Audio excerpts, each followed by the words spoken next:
여러분 안녕하십니까. 긴급 속보입니다. 여당 민주당 최고위원 선거 결과가 나왔습니다. 친명은 1명 당선되고 친청이 2명이 당선됐습니다. 친명 이건태는 탈락했습니다. 2대2, 그러니까 친명 쪽 2명, 친청 쪽 2명이었거든요.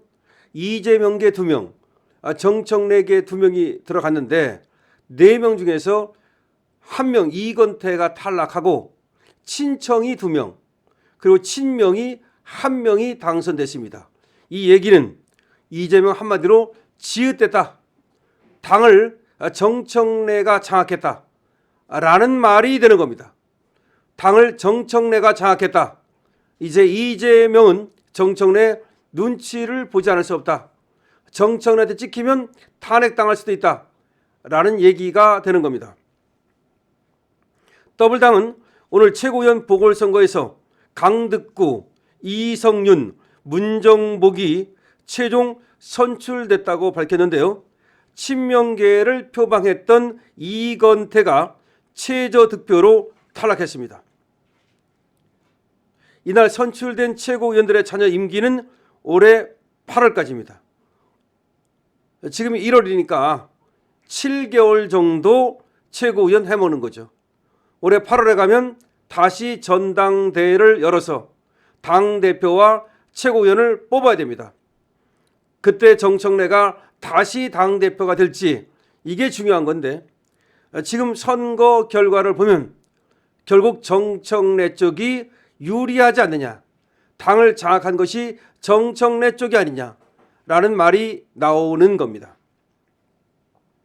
민주당이 발표한 바에 따르면 총 득표율은 문정복이 23.95%, 이건태가 20.59%, 이성윤이 24.72%, 강득구가 30.74%를 기록했습니다.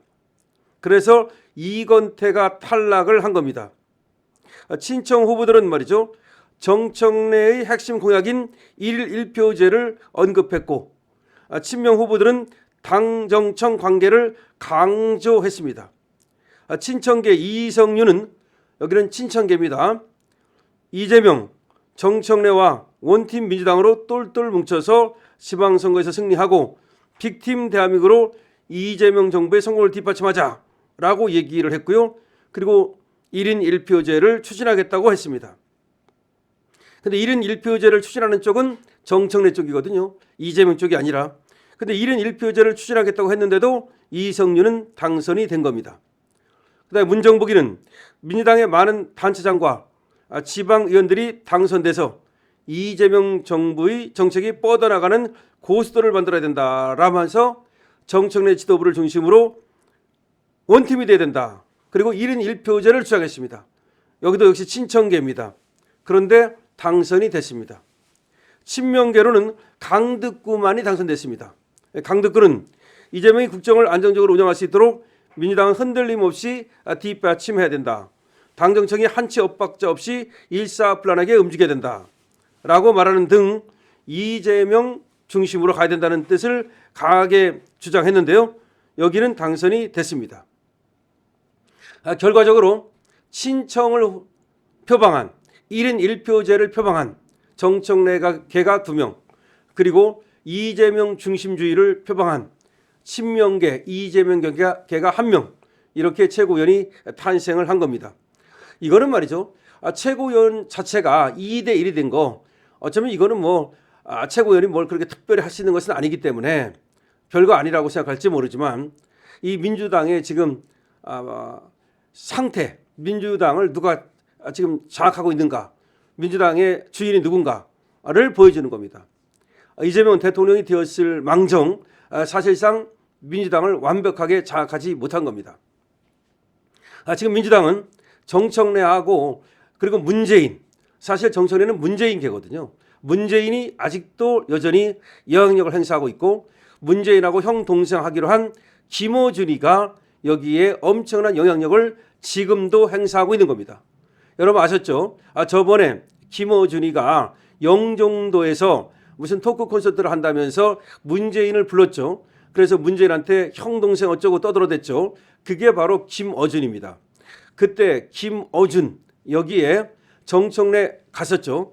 그런데 박찬대는 안 갔죠. 그때가 이제 당대표 선거를 하기 전인데 정청래는 갔습니다. 그런데 박찬대는 안 갔습니다. 결국 뭡니까? 김어준이는 문재인 사람이다. 김어준이는 정청래 쪽이다. 라는 것을 말해주는 겁니다. 원래는 말이죠. 김어준이는 조국 사람이에요. 조국을 좋아해요. 그래서 조국이를 엄청나게 지 방송에 출연을 시켰습니다. 그런데 조국이가 저쪽으로 조국 혁신당으로 떨어져 나가다 보니까 조금 이제 그쪽을 지지하지는 않고 정청래 이쪽을 밀어주는 건데 제가 볼 때는 아마 김어준이는 조국이가 민주당 안으로 들어가서 다음 대통령을 조국이가 하는 거 이거를 아마 속으로 꿈꾸고 있을지도 모릅니다. 정청래 갖고는 안 되니까 정청래는 처음에는 무슨 대통령 적합도에서 조금 나오더니 완전히 사라져 버렸습니다. 지금은 김민석이가 이제 나타났죠. 그런데 김민석이에 대해서 지금 김어준이는 탐탁지 않게 생각한단 말이야. 김민석이는 갑자기 어떻게 지금 이재명계로 들어갔을 뿐 문재인계도 아니고 지금 약간 어정뛰죠. 이 김민석이라는 애가 반노무현하다가 엄청나게 어려운 그런 시절을 겪었고 옛날에 이제 김대중한테는 좀 예쁨을 받았지만 그 다음부터는 완전히 이게 아웃사이더였단 말이죠. 그러니까 아웃사이더니까 갈 데가 없으니까 이재명 곁에 붙어 있었던 건데 그래서 국무총리까지 간 건데 거기까지는 그렇다 치더라도 그 다음을 과연 이 문재인이라든지 정청래라든지 김어준이가 김민석한테 기회를 주겠는가? 저는 전혀 그렇지 않다고 봅니다. 그래서 김민석이는 결국은 아웃될 거고 이제 다음에 대통령 후보로 누가 나가느냐 여기에는 물론 이재명 입장에서는 김민석이가 조금 마음에 들지 모르겠으나 문재인 쪽에서는 조국이나 또는 김경수나 아마 이런 쪽을 생각할지 몰라요. 조국이가 지금 조국혁신당으로 나가 있다 하더라도 합하면 되는 거지 당으로 들어가면 그만이지 그런 상태라고 생각하면 됩니다. 그런데 정청래가 어쨌든 당을 갖다 장악함으로써 이재명이는 지읒됐다, 난리 났다. 이런 때는 난리 났다는 표현이 딱 맞죠. 그렇지 않아도 겉으로만 지금 정청래가 이재명 비율을 맞추고 있을 뿐 실제로 이재명을 별로 도와주질 않고 있거든요. 68명의 민주당 의원들이 트럼프의 베네수엘라 공격을 비난하는 성명서를 발표할 때도 그 68명 안에 정청래는 들어가지 않았습니다. 그리고 정청래 걔도 들어가지 않았습니다. 이 말은 정청래하고 이재명이는 상당히 멀다는 거예요.